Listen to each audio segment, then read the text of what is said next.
Hi there! Let's see quickly the very basics of Sony Music Studio 10. Check the Smart Index in video description to watch what you are looking for. Sony Music Studio 10 is a digital audio workstation software, also known as DAW, and is used to compose and create music. Let's see the workspace. This is composed by two main paths. On top, you have the timeline with its tracks, where you will create your music. Some quick buttons on top help you at editing and setting all. On the other half, you have all the windows opened. These can be quite different. You can close them using the X button to save some space. To open them again, simply go to View and choose them in the list. You can also drag their contours to organize space better.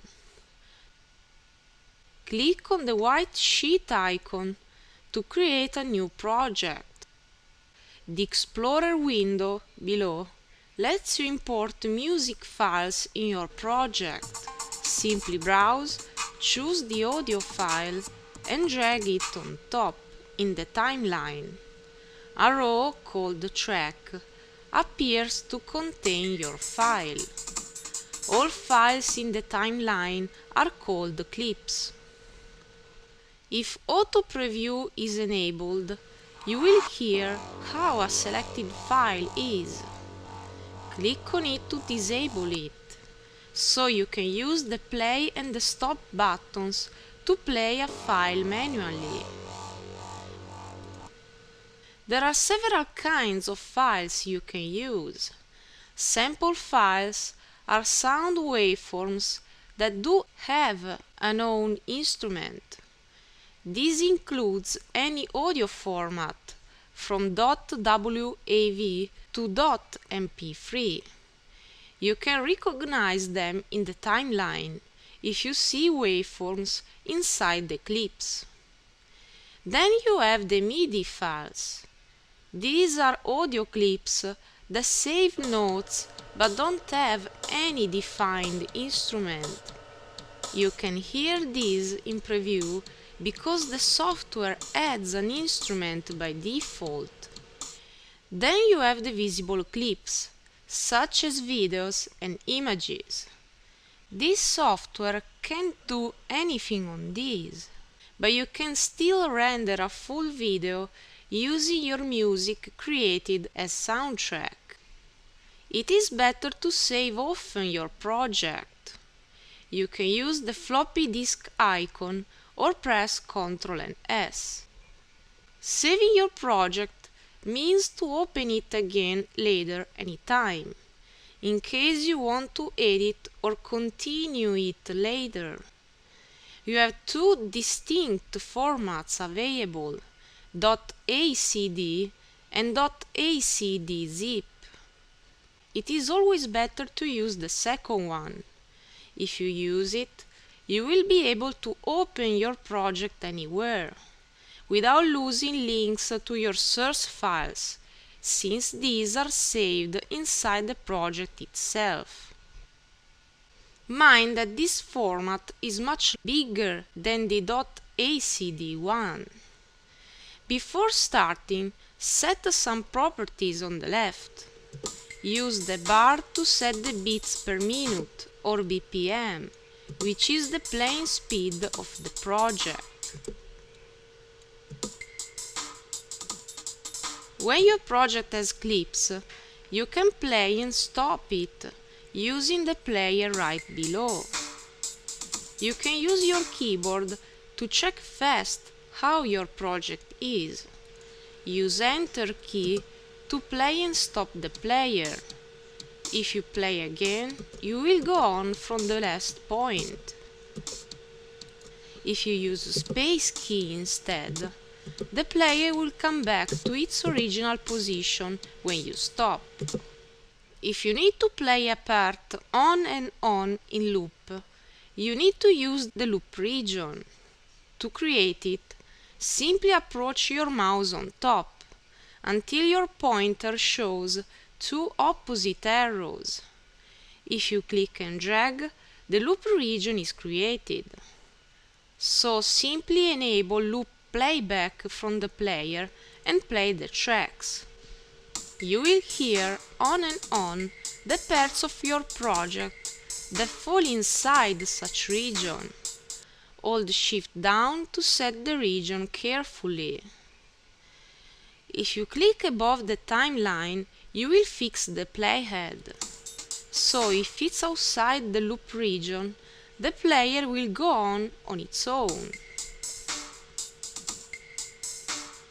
You have time shown in two ways. On the left you have the minutes and the seconds. On the right you have the bars and beats, which is the standard measurement unit used in any DAW. A single bar is composed by a fixed number of beats, indicated by the numerator of the time signature, the fraction you see next to the BPM bar. To learn how this works, enable and use the metronome tool.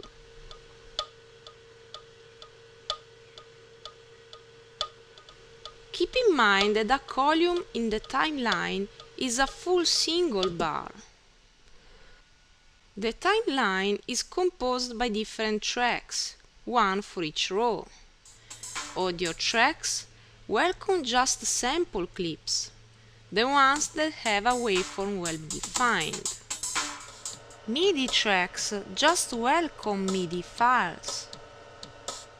In case you use visible clips, you can have a single video track. You can cut, copy, paste, delete a track, right-clicking on it. You can set their sides, dragging their edges. If you expand enough, you find different important bars. The first one is the decibel meter. This indicates the intensity of the clip being played. Check it carefully. It mustn't be above 0.0 or the song risks saturation or distortion. Then you have the volume bar that turns up or down the volume, and the panning bar that adjusts balance between the left and the right stereo channels. Mind that anything inside here is referred to a unique track and all its clips inside.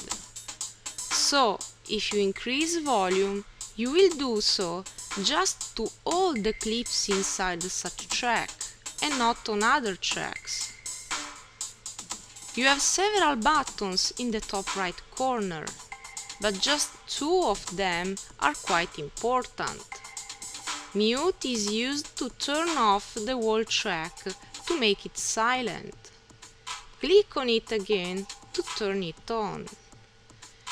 Solo is just the opposite. It turns off all the other tracks to play just the track interested. Let's see how to edit clips. Above the timeline, you have different tools available. A few are very important. Time selection tool is the best one to organize your clips. Any kind of clip works in the same way. You can drag it to move it in the same track or in another track. Hold Shift down while moving to avoid snappings. You can cut, copy, paste, delete or even reverse them, right-clicking on them. You can cut a part of a clip using the loop region and then right-clicking and go to cut. Just the part that falls inside will be cut. Adjust the zoom with your mouse wheel to be more precise. Approach the edges and drag to stretch or shorten the clip. If you stretch over their natural duration, the clip will be simply looped on and on. A very small marker on the clip indicates where the next loop starts. You can always work more carefully holding Shift down while you stretch. Hold down and drag on the clip to make a time shift. You can create transitions between two clips to pass from the first clip to the second one. Just approach them enough while automatic crossfades is on. You can change the kind of crossfade right-clicking on it. Use Fade In type to adjust the clip that has to come up, while Fade Out type for the clip that has to decrease in intensity. You can put a fade to a single clip as well, approaching its upper corners. Use Shift key to avoid snappings to the columns, as always. If you approach the top edge, you will adjust the clip's volume, in particular if you want to decrease it if it's too high. To edit clips more, right-click on them and go to Clip Properties. You may need some more experience to use this. Try it out when you are ready. The second important tool is the Pen tool. With this you can spread a clip looped over and over, holding your click. The clip made will be the one selected on the left, next to the pen bar. Just click on it to select it. The clip will be created starting from where the playhead is, respect to such clip. If you right-click, your pointer will become an eraser, deleting all the pieces of clips that fall inside it. Always hold Shift down to be precise. You can also add effects to your clips. Just select a clip and click on the plugin icon. Just browse, select your effect and add it clicking on Add. The more effects you add, the longer the upper chain will be. So when you click on OK, the audio plugin window appears, and so you can edit and modify each effect. Use loop playback to hear the clip on and on meanwhile. What about MIDI clips? They can be edited and ruled as any other clip, but still they don't have a proper waveform or instrument. Right-click on a vacant zone on the left to insert a new track, in this case a MIDI one. Add your clip and choose the proper instrument, clicking on the piano roll button and choosing in the list. Double-click on the clip and activate the loop playback to check it. The notes are the same, but the instrument used not. MIDI files don't have the plugin button or the crossfade transitions if you approach them. To edit their notes, you need to enable the MIDI editing mode on top. A piano appears on the left. Activate the Pen tool. If you click inside the MIDI clip, you will define its notes. Click on the arrows to add higher or lower notes. Remember to hold Shift down to place notes without snappings to the bars.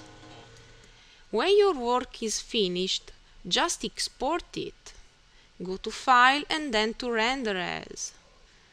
Choose the destination and the file format. Remember to choose a video format to render any video or picture attached. Check Render Loop Region only to render just the part of your project that is inside it, instead of rendering the whole project in the timeline. This is all. Check our channel to discover more softwares used to create music.